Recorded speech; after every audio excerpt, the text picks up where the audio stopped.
नमः सिद्धिभ्यः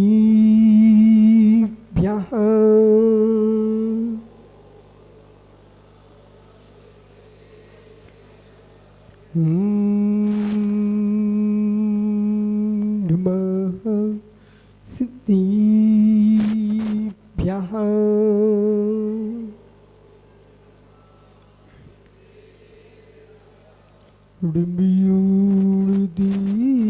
देवं धरुडेन्दु नरेन्दिन्दि तुयिचलुडं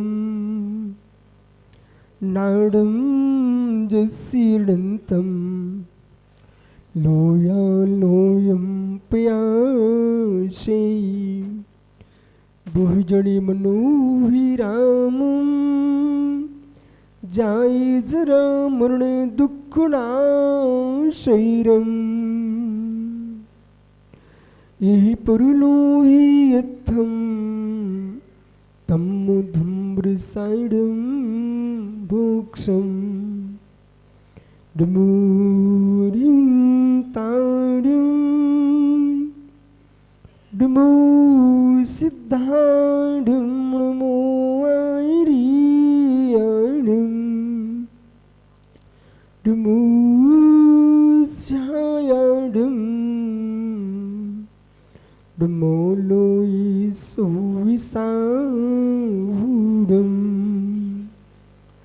अनंतानंद परम सिद्ध वाणी की एक जड़गवान बाहुबली स्वामी की एक जड़गवान महावीर स्वामी की परम पूज्य आचार्य भगवान पदम नंदी स्वामी की परम पूज्य आचार्य रविराग सागर मुनि महाराज की अहिंसामय विश्व धर्म की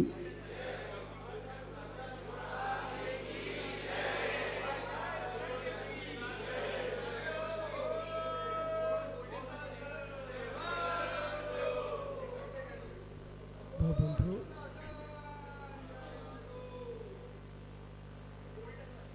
अंतिम तीर्थ वर्धमान स्वामी के शासन में हम सही विराजते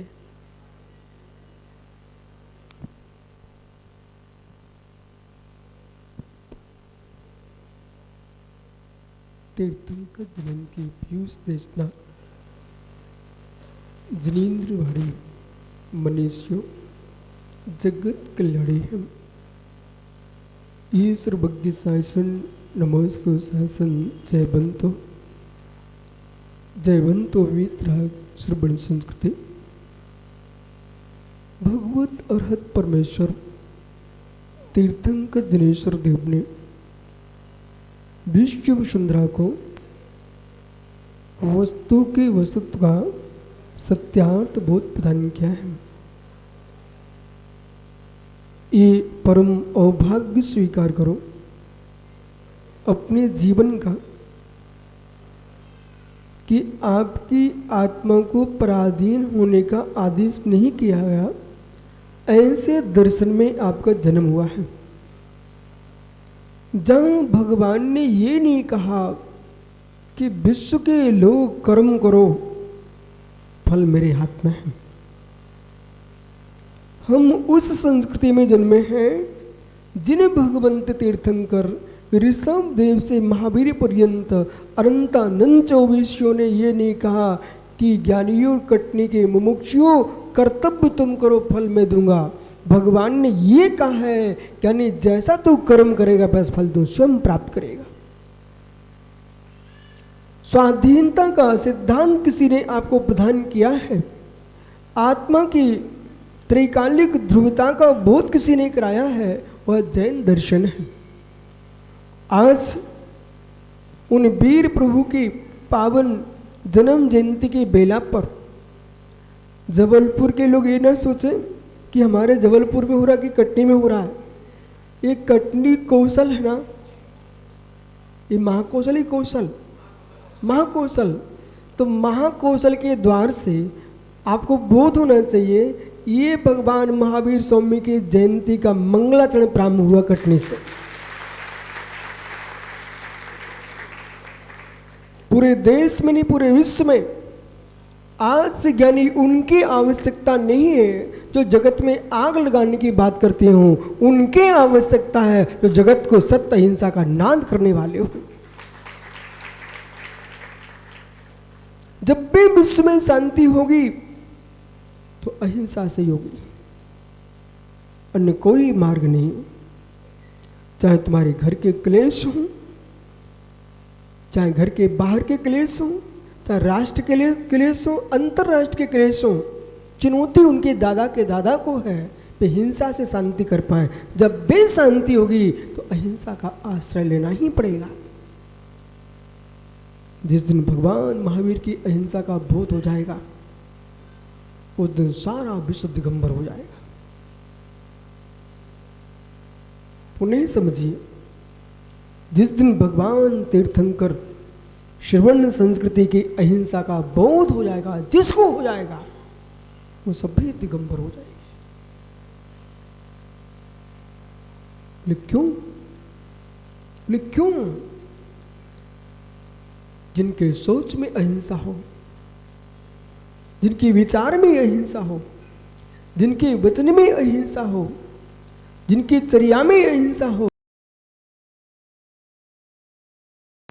उस अहिंसा को समझने के लिए बहुत समय चाहिए। जिस दिन अहिंसा में प्रवेश कर जाओगे, यानी पानी की शीतलता कमजोर हो जाएगी। पंडित दानी जी, पानी की शीतलता कमजोर पड़ जाएगी जिस दिन अहिंसा की शीतलता में प्रवेश कर जाओगे। पानी भी तुमको प्रणाम करेगा। ये महावीर की अहिंसा है। किस व्यक्ति ने सोच पाया, किस व्यक्ति ने कह पाया कि बूंद की रक्षा करो, पानी की कमी न आ जाए इसलिए बूंद बूंद की रक्षा करो। ये तो दुनिया की सरकारें बोलती हैं। पानी के अंदर प्राणी की घात न हो जाए इसलिए बूंद की रक्षा करो, ये महावीर कहते हैं।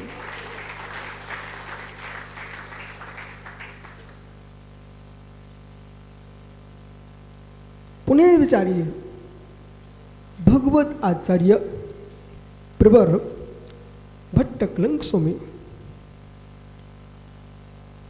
एक ज्ञानोदय गुरु आज कितने सुंदर भजन गा रहे थे कटनी के, तो उधर आदिनाथ गुरु कितने मुस्कुरा के नमस्ते कर रहे थे। मित्र विश्वास रखना, तुम्हारा मुस्कुराना भी अहिंसा है और मोह लटका घूमने वाले क्रूर पापी हिंसक हैं। चलो समझ, जो मुस्कुरा के आता है वो दूसरे को मुस्कुराहट देता है। लटका का चेहरा जैसे कोई ने पसीरी भर टांग दिया वो मल। पूरे कटनी की जितनी भट्टियां हैं सबकी कालों तो उसी के चेहरे पर लगा दी गई हो। ऐसे चेहरा बना के कोई आ रहा आदमी तो आदिनाथ शैलेश वो आदमी देखेगा तो सुबह खिसक, चलो बहुत भाव खराब हो रहा है। खिले कमल पर भौरे मंडराते हैं, खिले कमल पर भ्रमण गुंजन करते हैं और बंद कमल में भौरे मर जाते हैं। खिले चेहरों पर दुनिया मुस्कुराती है और मुरझाए चेहरों पर दुनिया मेरे मित्र। बहुत ज्ञानी लोग हैं। जगन मोहनलाल शास्त्री गांव के लोग ना पहले से समझ जाते हैं। मित्र याद करो, कभी धन्य कुमार संगत जी होते थे तो कभी महेश कुमार, तो जगन मोहनलाल थे। ये प्रद्युमन जी कहाँ गए सब के सब? वो वैद्य यहाँ बैठे मिलते थे, कहाँ गए सब लोग?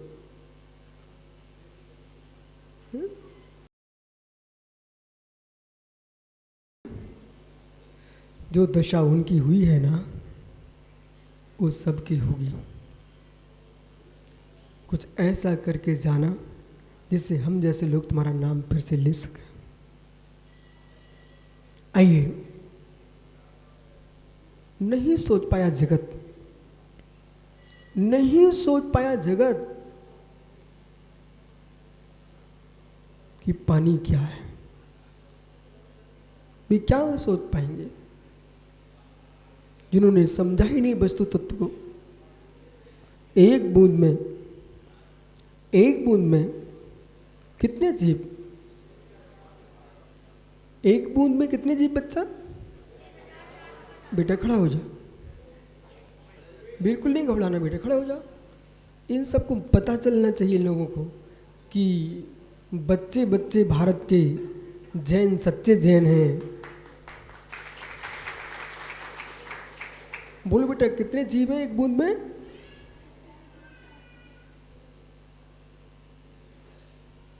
कितने जीव हैं? वो बच्चे बोल रहा, उसकी बोलो आप। 36,450। बेटा ये जीव हैं एक बूंद पानी में, ये उनने बताया है जिनके पास नहीं केवल ज्ञान। घबराना नहीं आप ना। किसने बताया? उन्होंने बताया जिनके नहीं था पास केवल ज्ञान, मात्र देख रहे थे सूक्ष्मदर्शी यंत्र से। ये यंत्र से देखा है, ये केवल तंत्र से नहीं देखा। जो केवल तंत्र ने देखा है वो एक बूंद में बेटा 36,450 जीव नहीं, मात्र असंख्यात जीव है जिनको तुम गिन नहीं सकते हो। मित्र, मैं तेरे से मित्र बोल रहा हूं ना। मित्र बेटा ये समझ, अब एक बूंद पानी, ठीक है, एक बूंद पानी ऐसे लिया, बूंद यूं छिड़क दिया, कितने जीव मर गए? असंख्यात जीव। मेरे लाल तेरे पिता हैं कि नहीं? पिताजी कहाँ हैं? आप तो विराज हो भैया पिताजी। बेटा उन्होंने एक बूंद से तुमको जन्म दिया तो तुम इतने सुहावने बेटे हुए। अब जो एक बूंद में असंख्यात जीव हैं, अब मेरे विषय को समझते जाना। मेरा उद्देश्य चाहे कटनी हो चाहे जबलपुर, विश्व का कोना क्यों ना हो,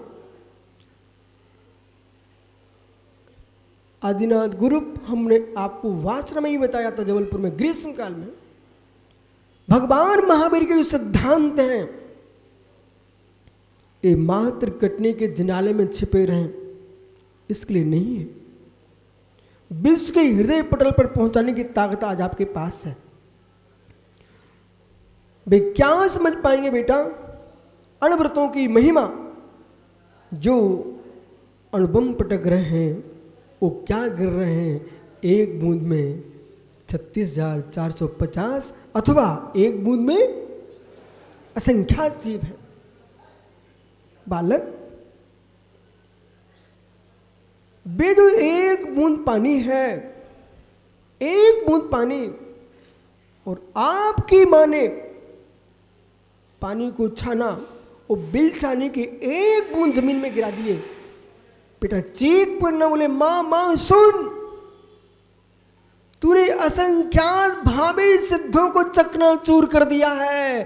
अब वे क्या सोच पाएंगे जो नदियों में डुबकी लगाकर निर्वाण जाना चाहते हैं? वे निर्वाण नहीं पाएंगे। जो एक बूंद की रक्षा करेंगे वे निर्वाण पाएंगे।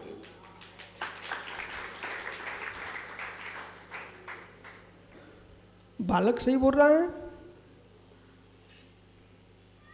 भाई, बालक सही बोल रहा है। शैलेन वो दोनों बातें बोल रहा है। बेटा एक बूंद पानी में कितने जीव? असंख्यात। देखा विज्ञान की दृष्टि से बहुत बढ़िया। अब सही बोल रहा है। उसकी बात सुनो तुम रो पड़ोगे। बेटा तुम घबरा नहीं, मैं तेरे साथ हूं। बालक समझ, एक गिलास आपके पिता ने पानी पिया, उस पानी से उनके शरीर में एक बूंद की रचना हुई। उस रचना को वो समझ रहे किसकी रचना हुई है। एक गिलास पानी पिया, एक वीर की रचना हुई, एक बूंद की रचना हुई। इसमें तो 36,450 जीव गिन पाए। पर एक बूंद में 9 करोड़ 9 कोटि जीव होते हैं, और 9 कोटि जीवों में से बेटा तेरा पिता मां तो तुमको जन्म दे पाया। एक पानी की बूंद यूं छिड़क दिए तो असंख्यात जीव मर गए।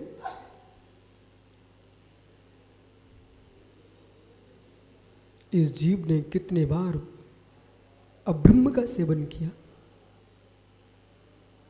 प्राकृत अप्राकृतिक रूप से कितने जीवों को मार डाला। विजीव भव्य पंचेंद्रिय संगी सिद्ध बनने की सामर्थ्य युक्त। अब तुम सोचो हमने क्या किया है। कौन चिंतन करेगा इस पर? कौन चिंतन करेगा? जो पंखे बना रहे हैं भी चिंतन कर रहे हैं, कि पंखे चला रहे हैं भी चिंतन कर रहे हैं? कौन चिंतन करेगा? मित्र जो एसी में बैठे भी चिंतन करने के एसी बना रहे हैं भी चिंतन कर रहे हैं, जो अनुपम बना रहे हैं भी चिंतन करके अनुपम चला रहे हैं भी चिंतन कर रहे हैं, जिन्होंने कपड़े बनाए भी चिंतन कर रहे हैं कि कपड़े पहन रहे हैं भी चिंतन कर रहे हैं। इस प्रत्यक्ष प्रमाण से जाने गए तत्व को समझने के लिए, प्रत्यक्ष प्रमाण से जाने गए तत्व को समझने के लिए मित्र वस्त्रों में नहीं लिपटना पड़ेगा, वासनाओं में नहीं लिपटना पड़ेगा। निर्गंत हो गए तभी तुम सत्य को समझ पाओगे।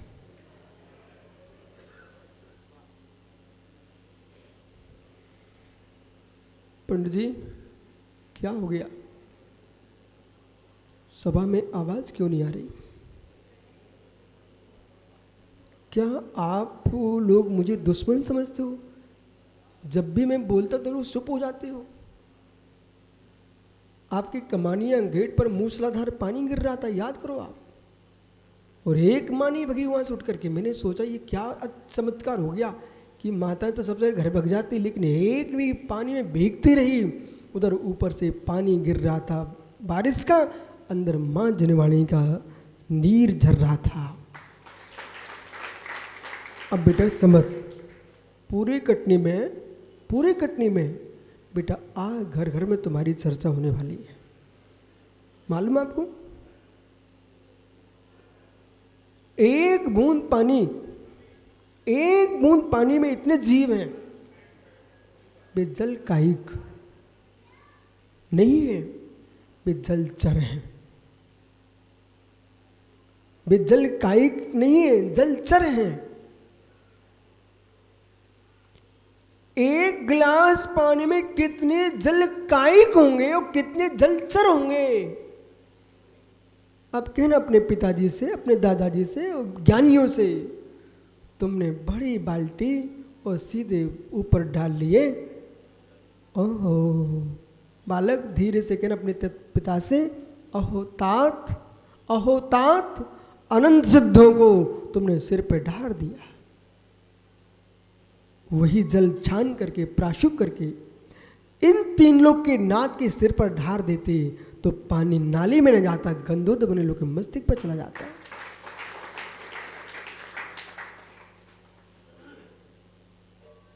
एक पानी की बूंद।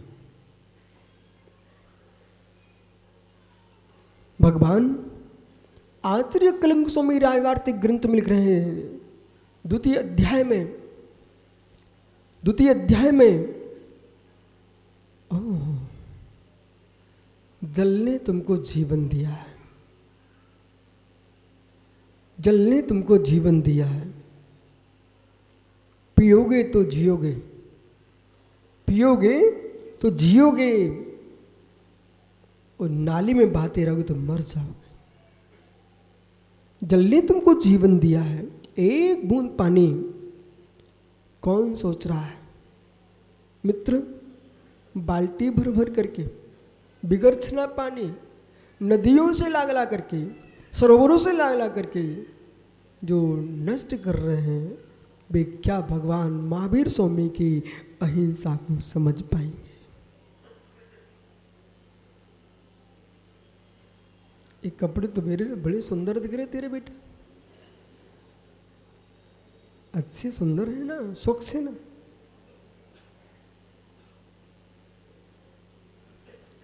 कपड़ा अच्छे दिख रहे बच्चा के ना, साफ है। मित्र आज तुम सोचना और माँ से पूछना, माँ आपने मेरे जो कपड़े धोए थे पूरा पानी छाना था? ऐसा घूम जा बेटा, जितनी माता बैठी ना इन सबसे पूछ लो, माँ आप लोग कपड़े धोते हो सभी पानी छान के ही धोते ना? पूछो बेटा।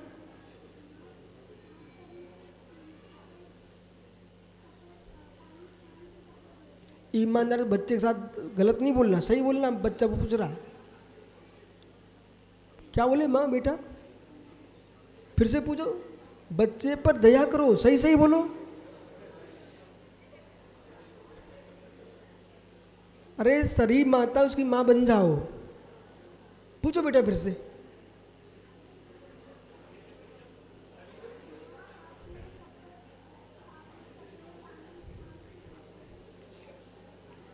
क्या बोले बेटा? नहीं। ओहो लाल, ऐसे ही मैंने सुना था, ऐसे मैंने सुना था कि भगवान नेमिनाथ स्वामी की शादी होने जा रही थी और नारायण कृष्ण ने अपनी प्रज्ञा से ऐसा षड्यंत्र रचा, वहाँ बहुत सारे जानवर बांध दिए गए और प्रक्षणा की गई। ये क्यों? सम्मान के लिए। नेमिनाथ स्वामी ने मोर तोड़ करके फेंक दिया और गिरनार की ओर चल दिया और छोड़ दिए जूनागढ़ की और शादी फेंक दी। बोले अपने सुख के पीछे इतने जीवों को कष्ट कैसे? बेटा बे कपड़े पहने पापी लोग जो बिगड़ चने पानी से धुलते हो और इतने कपड़े में एक कपड़े धुलने में कितने जीव मर चुके हैं, ऐसे कपड़े मैंने ऐसे फेंक दिए। बोले नहीं पहनना इन कपड़ों को जिनमें हिंसा होती है।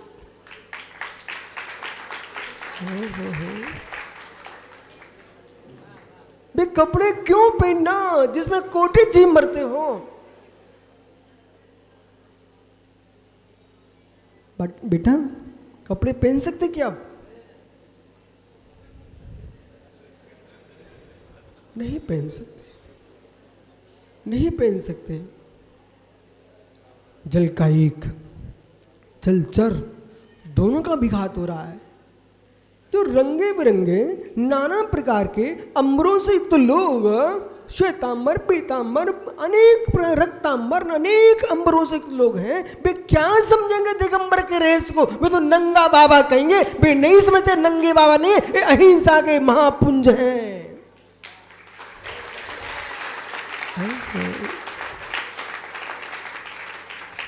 नहीं है नंगे बाबा, नहीं है नंगे बाबा। नंगे बाबा भी होते हैं जो उन्ना लत्ता बिना वासनाओं से भरे होते हैं। ये दिगंबर होते हैं, ये कपड़ों से रहित नहीं होते हैं। कपड़े रहित के साथ कामनाओं से शून्य वे बीतरागी दिगंबर होते हैं।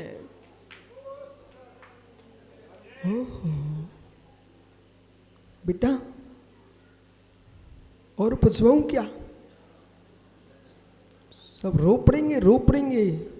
बड़े बड़े धुरंधर लोग मेरे साथ प्रवचन करने बैठे और वे बड़े ऐसे शेर बन के आते, शेर बन के, गीदड़ बन के निकल गए धीरे से।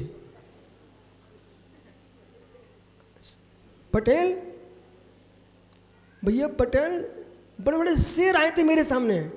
बोले विशुद्ध सार का छोटे से बैठे सो अपन दबा देंगे। मैं चिंता मत करो, धर्म की परिभाषा समझने के लिए बुद्धि को दिगंबर करना पड़ेगा।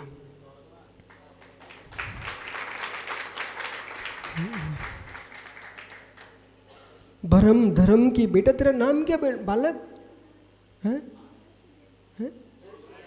दर्श ना, दर्श हो ना बालक, दर्श। अब किसी को नहीं देखना अपन को, दर्श अब भी नहीं। तुम पढ़ाई कर लो और फिर निर्णय एक ही करना है। बोले क्या? गुरुजी ने कहा था कपड़े पहनने वाले कभी अहिंसक नहीं हो सकते।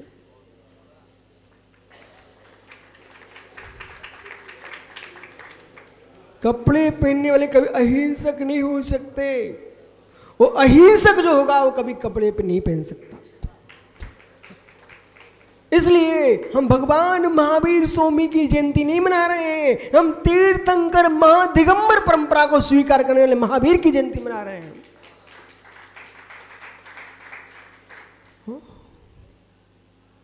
दर्श समझ बालक, दिगंबर बुद्धि के बिना धर्म समझ में नहीं आ सकता बेटा। समझो कैसे, आप कितनी पंखे में जाके बैठ जाओ, लेकिन कपड़े पहन के बैठे ना, तुमको स्वच्छ हवा नहीं मिल रही बेटा। जितने बैठे ना अपने ही शरीर से अपने ही आप में बीमार होते लोग। कोई वैद्य है ना यहां पर सभा में? कोई वैद्य है क्या? बोले अपने ही शरीर से बीमार होते लोग। बोले क्यों? जैसे कि शरीर में पसीना आया, ठीक है, फिर पसीना सूंघो कैसा लगता है, दुर्गंध मारता है, ठीक है, उसमें कीटाणु पड़ जाते हैं।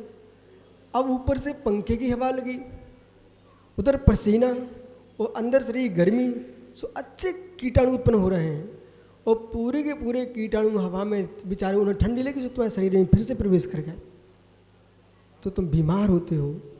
ये दिगंबर मुनिराज एक कभी न दूसरे के पसीने न स्वयं के पसीने का स्पर्श कर पाते। बोले क्यों?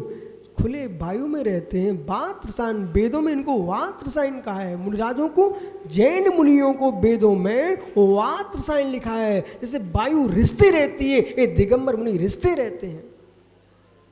मालूम, मैं पूरी परिक्रमा लगा के आ गया बेटा, यहीं कटनी में आया था पिछले वर्ष, और ऐसे घूमते घामते कहाँ कहाँ घूम कर वो पुणे कटनी में आ गया। दुनिया ऐसी है।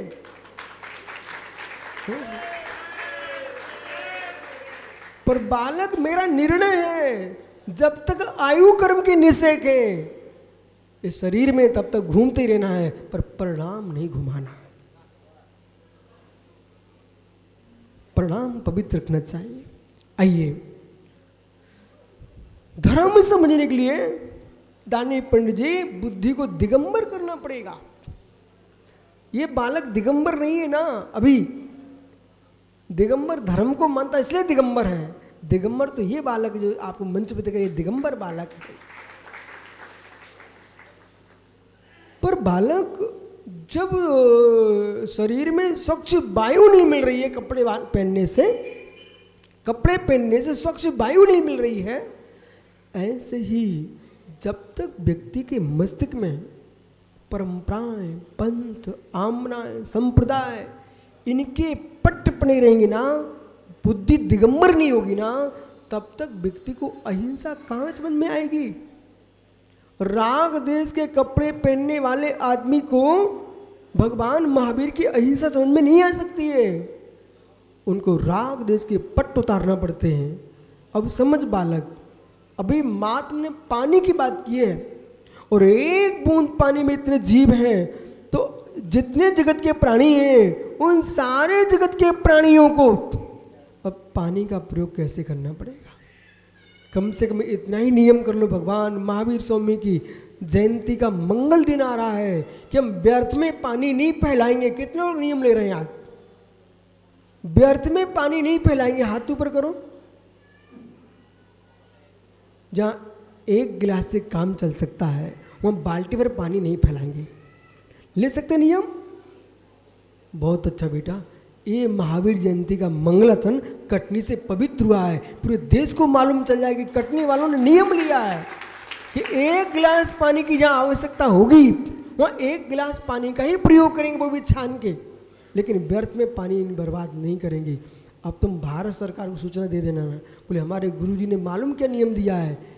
आप लोग तो दीवालों पे लिख रहे हो, कोई सुन नहीं रहा है, पर हमारे यहाँ तो नियम ले लिए, व्रत है, व्रत लिया है कि व्यर्थ में पानी नहीं फैलाएंगे। माताओं गर्मी आ रही है, अब सोचो एक यंत्र के अंदर आपको भर दिया जाए और उसमें पंखा चला दिया जाए, आपका शरीर का क्या हालत होगी। और कच्चा पानी, अप्रासुक पानी, बिगड़ना पानी आपने कूलर में भर दिया और फिर उसको चला दिया, उसके जीवों के साथ क्या हो रहा है।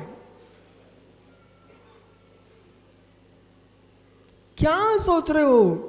इसलिए चुनौती है जगत के उन जीवों को, उन विद्वानों को, उन त्यागी, उन महापुरुषों को जो अपने आप को महापुरुष कह करके और कूलर पंखे एसी में बैठे हुए हैं। उन्हें सोचना पड़ेगा, मात्र कहने से काम नहीं चलेगा, त्याग के साथ काम चलेगा। अहिंसा, अहिंसा, अहिंसा की व्याख्या करके चले जाना तन में बहुत सरल है। अहिंसा में जियो। बेटा, ये तुमने अपने पिताजी को जोर से बोल दिया तब भी हिंसा हो गई, वो बहुत प्रेम से बोल दिया तब भी हिंसा हो गई। बोले क्यों? जोर से बोला तो उनका हृदय घात हो जाएगा, वो अधिक प्रेम से बोल दिया तो उनको राग बढ़ जाएगा। राग भी हिंसा है और द्वेष भी हिंसा है। इसलिए परम अहिंसा वही है जहां वितराग भाव है। बैठ जा बेटा, बुरा तो नहीं लगा? जीवों को देख के बैठना, कष्ट तो नहीं हुआ आपको? अब बेटा संभल के जीना कटनी की गलियों में। दिन भर लोग तुमको देखने वाले हैं आज, और कहीं तुम चाट खाने चले गए ना ठेले पर, तो मालूम है क्या बोलेंगे? ये लड़का कहाँ खड़ा हुआ है। इसलिए बेटा अपन को जाना ही नहीं है। परम अहिंसा। बेटा बाजार के ठेले पर अपन को केले की चाट खाना भी नहीं जाना, घर में बनवाना। पिताजी बहुत ज्ञानी है, भी नहीं समझ किसके सामने बोल रहे हैं। ओह, परम अहिंसा, परम अहिंसा विचारों में, मानसिक आचरण में। पतित पुरुष नहीं विचार कर पाता किसी के विकास का। पतित पुरुष नहीं विचार कर पाता किसी के विकास का। विचार विकास का वे कर पाएंगे जो स्वयं पतित नहीं होंगे। पतंतं स्वयं अन्यस्कं हस्तावलंबनम। जो व्यक्ति स्वयं पतित है, बेटा समझ, वो बालक चश्मा देख, बहुत कमजोर आदमी है, ठीक है ना, बहुत कमजोर। खड़ा तो हो जा तू बेटा। अब तुम यहाँ देखो सबसे मोटा कौन है यहाँ पर, जल्दी देख। कोई नहीं दिखा तुझे? अरे किसी को तो देख ले। कोई भी नहीं दिखा। ओहो, दुर्योधन को कोई अच्छे आदमी नहीं, तुम कोई मोटा आदमी नहीं दिख रहा इस सभा में। देखो वो दादा बैठे टोपी लगा, उन्हें देख लो। क्यों? तुमसे तो मोटे हैं ना। बेटा ये बताओ, यदि वे दादाजी कुर्सी से उठा लोगे? उठा लोगे? जाके देख। अच्छा मोटा आदमी है, ठीक है, विश्वम गिर पड़े। अब ये कह रहे कि हम 50 लोगों और उठा लेंगे, तो वे उठा लेंगे क्या 50 लोगों? जो व्यक्ति आप स्वयं इतने दुबले पतले हो बेटा, नहीं उठा पा रहे ना, तो दूसरों कैसे उठा पाओगे? जो व्यक्ति अपने शरीर को नहीं उठा पा रहा है, वो दूसरे शरीर को क्या उठा पाएगा? सही है कि नहीं? बराबर? बोल बोल। हाँ बराबर है। देखो तुम्हारा लड़का मुमुक्षु हो गया है, बराबर बोल रहा है। बालक, जो व्यक्ति स्वयं गिर रहा है दूसरों क्या उठा पाएगा? जो व्यक्ति स्वयं पतित हो रहा है दूसरों क्या पापन कर पाएगा? जो पापों में स्वयं डूबा है वो दुनिया को परमात्मा क्या बना पाएगा? अथवा जिसको स्वयं कोई खाने खड़ा हो वो दूसरे क्या रक्षा कर पाएगा? इसलिए हम उन परमात्मा की जयंती नहीं मना रहे हैं जिन्हें कोई ग्रस्ता हो। हम उन परमात्मा की जयंती नहीं मना रहे हैं जिन्हें मेरे मित्र कोई संहार करता हो। हम उन परमात्मा की जयंती नहीं मना रहे जो किसी का संहार करते हो। हम उन परमात्मा की जयंती नहीं मना जो रक्षा किसी करते हो।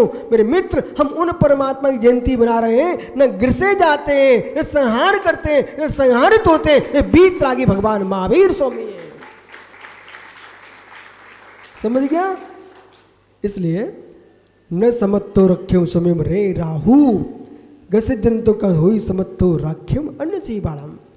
114 नंबर की गाथा इस ग्रंथ में है। इस ग्रंथ का नाम याद रखना, धम्म रसायन। कौन सा ग्रंथ लिखा है यहाँ पर? धम्म रसायन ग्रंथ में लिख रहे हैं आचार्य महाराज, जो व्यक्ति स्वयं पतित है वो दूसरों को पावन क्या कर पाएगा। जो स्वयं ही जगत में आदित्य को लोग देव कहते हैं और अपनी रक्षक मानते हैं, पर उसको भी राहु ग्रसित कर लेता है, सूर्य को राहु निगल जाता है। समर्थम जब अपनी रक्षा नहीं कर पाए बे तो हमारी रक्षा कैसे कर पाएंगे? जो अपनी रक्षा नहीं कर पाए तो हमारी रक्षा करने कैसे आएंगे? अन्य जीवों की रक्षा करने कैसे समर्थ हो सकते हैं? इसलिए समर्थ वे ही हो सकते हैं जो स्वयं पतित नहीं है, वे दूसरों को भी पावन कर सकते हैं। बैठ जा बेटा, अब किसी को सताना मत, कभी नहीं सताना है ना। दुबले पतले कमजोर वे लोग होते हैं जो दुनिया को सताते हैं, तुम किसी को सताना मत, ठीक है? बुरा तो नहीं लग रहा? हाँ, अच्छा मानना, ठीक है? आपका समय हो गया है अपने जीवन में इतना विचार करना कि परम अहिंसा की प्राप्ति चाहिए तो एक इंद्रिय में जल काय की उपकार स्वीकार करो, पृथ्वी काय का उपकार स्वीकार करो, अग्नि काय का उपकार स्वीकार करो, वायु काय का उपकार स्वीकार करो और वनस्पति काय का उपकार स्वीकार करो। बेटा, एक कांटा चुभ जाए तो तुम वृक्ष तोड़ने खड़े हो जाओगे, लेकिन उस कांटे वाले वृक्ष की गोंद खाओगे फिर? बमूल का वृक्ष अच्छा कि बुरा? बालक, बमूल का वृक्ष अच्छा कि बुरा है? अच्छा है। वो कांटे चुभ जाए फिर? अच्छा, तो काट के फेंक दोगे। वो गोंद खाओगे फिर? इसलिए अपने घर में बोल देना सबको, न कोई बुरा है न कोई अच्छा है, जो है सो है। वही वस्तु, स्वेटर कहाँ तेरा? स्वेटर पहन के क्यों नहीं आया? जो ठंडियों में स्वेटर पहने तो कहाँ है? अरे पहन के आना चाहिए ना, उसने तुमको ठंडी से रक्षा की है। बेटा मेरी बातों में मत आओ, पर सही में आ जाओ, समझो मैं क्या बोल रहा हूँ। जो स्वेटर तुमको ठंडियों में अच्छा लगता था, अभी गर्मियों में पहना दिया जाए तो चीख पड़ोगे, बोले हटाओ हटाओ। बात समझो बेटा, स्वेटर यदि ज्ञानी हुआ ना कहेगा बेटा समझो तुम ठंडियों में चिपकाए थे, अब हटा रहे हो, कोई हमारा नहीं है, तुम सब स्वार्थी लोग हो। जब ठंडी का मुंह से तो पकड़ लेते हो, आज तुम पंखे की ओर भाग रहे हो। ऐसे ही संसार बेटा, जब तक तेरे पिता कह रहे हमारा लड़का है, उनकी बात मत मानने, कहेंगे भग जाए ऐसे घर से, और उसी दिन तुम भग जाना। संसार ऐसा ही है, बात मान मेरी। दुनिया में कोई किसी का होता नहीं है, अपने स्वार्थ के पीछे एक दूसरे को बोलते हैं मेरे मेरे मेरे मेरे, उनकी मन की मत कर, फिर देखो कौन तेरा है। नीरज तुम्हारे कितने लोग हैं? कोई नहीं है? अरे मैं तो किसी का भी नहीं हूं, विश्वास मानो, मैं किसी का नहीं हूं, सबका हूं। सबका होने पर भी किसी का नहीं हूं। मैं तुम्हारी चिंता में डूब जाऊंगा तो मैं अपनी आत्मा कल्याण कब करूंगा? और तुम्हारी चिंता नहीं करेंगे तो मिथ्या दृष्टि तुम्हारी चिंता करेंगे क्या? इसलिए जाओ अपने जीवन में भगवान महावीर स्वामी के सिद्धांत को अपनाओ, जियो, और इसी में सार है आत्मा शुभा।